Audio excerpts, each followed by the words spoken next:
bahwa dalam tata cara kehidupan manusia menuju Allah eta adalah melalui tilu. Hiji syariat, nomor kedua thariqah, nomor ketilu hakikat. Wa ta'allaman ilman yusahhihu ta'atan aqidatan wa muzakkiyal qalbi ulah. Jadi orang menuju Allah, dituju Allah bakal kapanggih.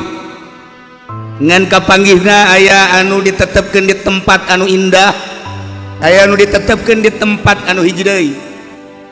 Ente aya anu indah apa anu hiji deui? Pastilah. Ieu urang kudu bersyariat menuju Allah. Aya syariat Islam ngaranna. Di Islam aya syariat, kitabna fikih, sasaranana jasad, sasaranana fikih mah jasad, gelarna ialah abid, pagaweana ibadah. Bagus jeung gorengna eta geus ditentukeun nu bagus teh ngaranna wajib, sunnah, mubah, soheh.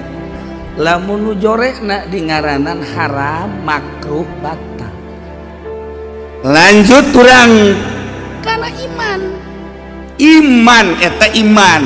Nah ieu kitabna tasawuf, jurusanana qalbu, jurusan thariqah sasaranana qalbu.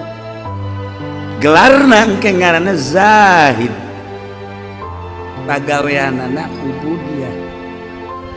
Nu katilu ihsan, eta ihsan elmuna ngaranna ilmu tahakkuk, jurusan hakikat, sasarana roh.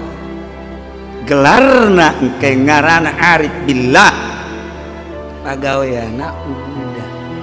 Oreng awak urang teh tersusun dina zahir jeung batin. Ku ayana tersusun pengurusanana ge atuh kudu teratur.